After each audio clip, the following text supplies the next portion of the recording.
I'm Juan Davies, Chief Creative Officer at KCT and PBS SoCal, and I'm joined by the newsroom of KPCC and LAist on a daily reporter roundup.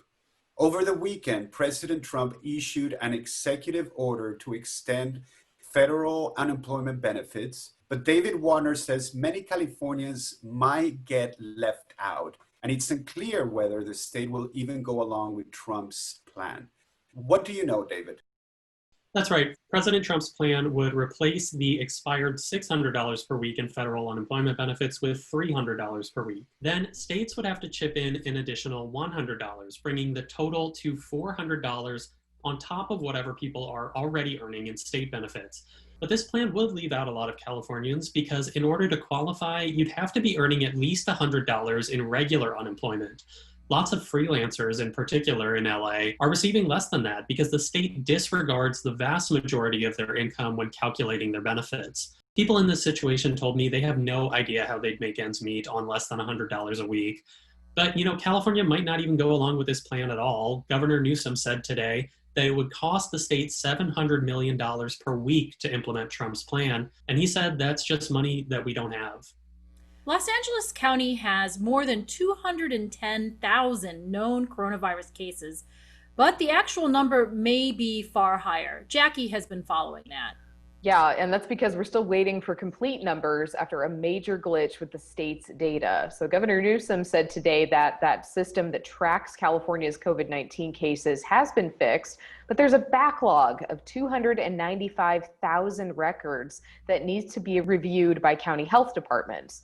We don't know how many of those cases are from LA, but officials say that data should be available later this week.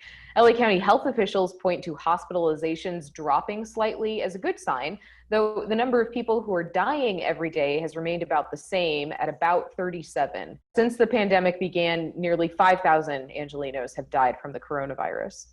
Carla has been paying close attention to how the waiver process will work for schools that want to open in counties that are still considered high risk for COVID-19 spread. Yeah, these waivers are the only way that any elementary school in a county on the state's COVID-19 watch list can reopen, whether they're district-run, charter schools, or private.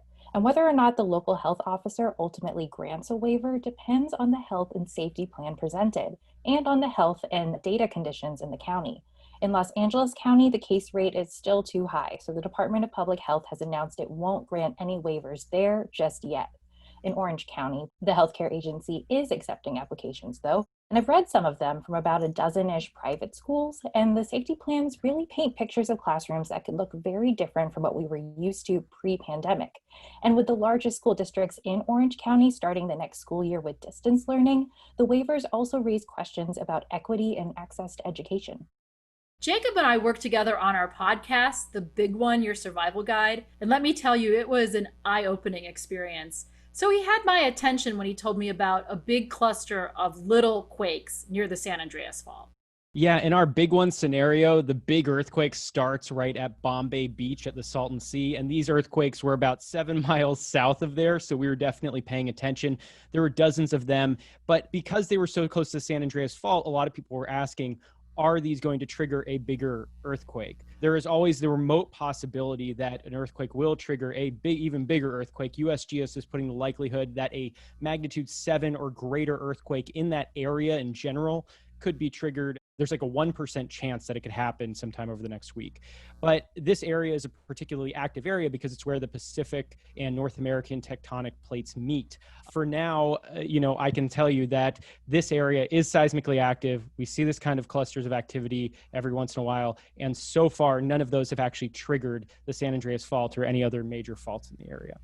Thank you, Jacob. I really hope it doesn't happen. Yeah, the 1% chance. I mean, this happens after every earthquake. The odds of an even bigger earthquake go up. So as this week goes on, those odds will go down. I mean, that's what happened last year after Ridgecrest up in Central California. And then we did see a slightly bigger earthquake after the first one. And so it's always a chance, but as time goes on, those odds do go down. Well, thank you, Jacob, and thank you all at the KPCC and LAist newsroom. And thank you for tuning in. Take care of your health, your family, your neighbor, and we will see you tomorrow.